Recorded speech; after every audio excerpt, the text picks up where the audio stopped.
30 апрель күнү жогорку кеңештин кезектеги сессиясында депутат Максат Сабиров транспорт министрлигинин өкүлүнө минтип суроо берип атат. Анан менде суроолор бар Минтранска. Бытыл Лонхай компаниясына полный акчасын 150 миллионду которуп бериптсиңер. Азыр 14 биздин Кыргызстандын компаниясына эмне үчүн акчаларын бербей турасыңар? Былтыркы карыздар, мурда жылкы карыздар. Кантип жол салат алар? Лонхайдыкын төлөп бергенбиз. Азыр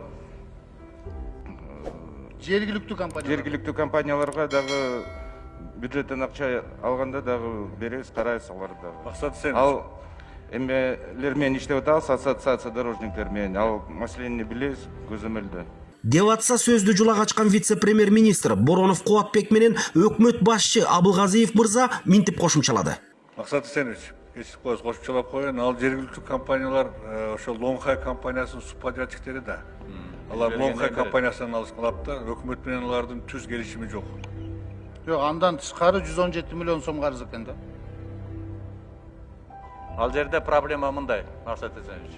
Биз Лонхай менен иштеп атабыз да. Лонхай өзүнүн жасаган иштерин жол министрлигине алып келип бергенден кийин бизге берет, анан өкмөт дегени мен каржы министрлиги ошону которуп берет.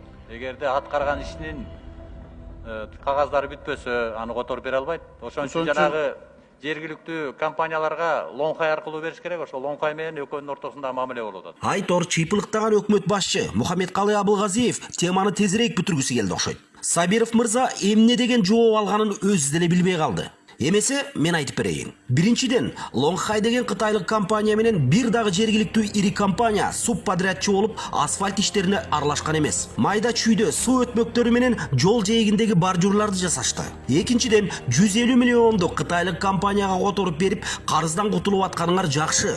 Бирок долбоор аягына чыга элек да. Кошумчалап коеюн, ал жергиликтүү компаниялар ошол Лонхай компаниясынын субподрядчиктери да.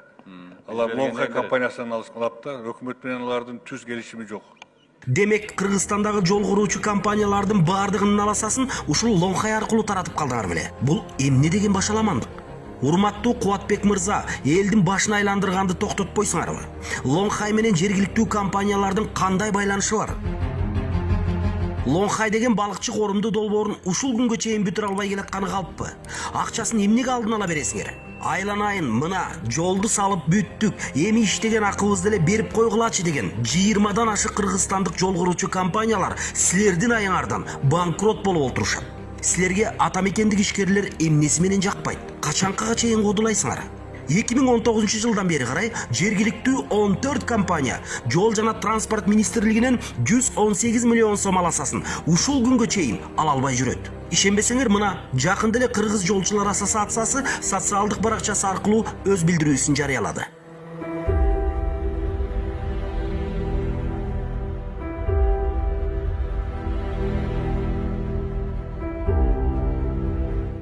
Бул жерде бир мандем бар. Эл журт, эмне кылабыз? Сөз Сурабалдиева Эльвира Жыргалбековнада. Рахмат, Дасан Эрсбекович. Урматтуу премьер-министр, сиз Арменияда бизден көп адам каза болду деп мисал келтирип атасыз. Ошол эле Арменияда жакшы жерин айтып кетейинчи. Электр энергия жана газга келген счеттордун 30%-ин эгер 5 миңден 10 миңге чейин келсе, 10 миңден 30 миңге чейин келсе 30%, 5 миңден 10 миңге чейин болсо 50% мамлекет компенсациялык төлөп берет экен, мисал катары. Билим берүү боюнча менде суроо бар, Аида Жекшенбаевна. Ошол мурда бекер тамактарды бергенде, ошол бекер тамактар азыр эмне болуп атат? Ошол каражат каяка кетип атат мектептердеги? Эльвира Жыргалбековна, бул маселе боюнча биз дагы мына билим берүү министр менен өзү менен сүйлөшкөнбүз. Азыр мына жакын арада бул боюнча дагы биз министрликтен отчет алып, анан ушу боюнча иштейбиз.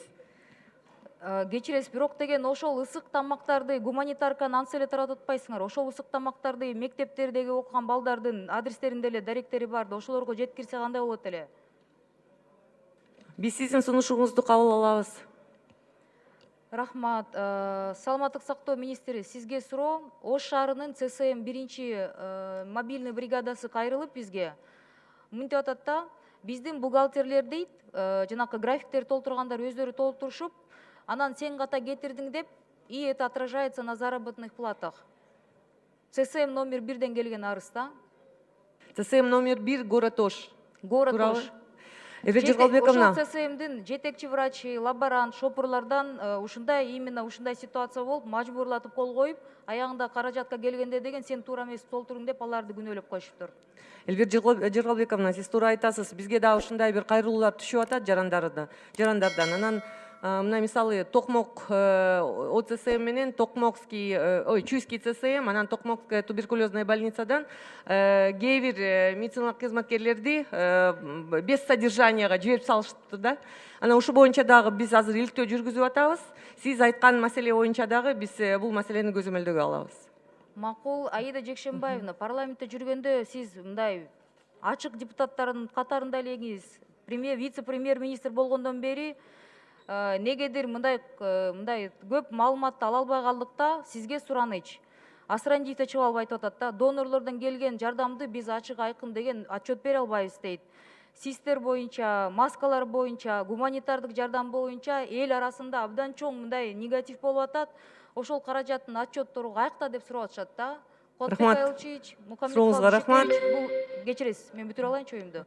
Бул сизге кайрылуу, өкмөт ачык айкын болуш керек. Анан Минфинде жаңы министр келгенден бери ачык өкмөт деген 10 секунд кошпойсуз. 10 секунд. Ачык өкмөт деген программаңарды өчүрүп коюп турсуңар. Бул эмне дегендик? Ал ачык өкмөт деген эл аралык өнөктөштүк боюнча бар, эми Жок, жабык өкмөт болуп калдыңар да, коронавирус келгенден бери. Биз эчтеке маалымат ала албай атабыз. Аида Жекшенбаева жетектейт, азыр ачык өкмөттү алып барат. Эльвира Жыргалбековна, ушул сурооңузга дагы рахмат. Чыныгы мен депутат болгондо ушул бүт маселелерди ачык айтып чыкчумун. Анан бул өкмөткө келип, мен ушул эле калпта иштейм. Анан мисалы мына сиз айтып атпайсызбы, жеке коргонучу каражаттар боюнча дагы маселе болуп атат, маалымат жок болуп атат депчи. Бирок мен мына өйдө дагы биздин коллегабызга айтып кеттим. Бул бүт маалымат ушу саламаттыкты сактоо министрлигинин сайтында илинип турат. Ошол эле убакытта биз жалпы мына массалык маалымат каражаттарына бул маалыматты беребиз. Күтөбүз. Эл күтүп атат. Рахмат. Экинчи микрофон процедурда. Рахмат, Дасан Арыспекович. Мен азыр эле Асылбек Шарипович менен байланыштым. Жогору жакта депутаттар айткан маалымат боюнча тактап коеюн депчи. Сиз 2020-жылы январь, февраль, март, апрелинде ошол коронавирус башталганга чейин умрага бардыңызбы, барган жоксузбу депчи.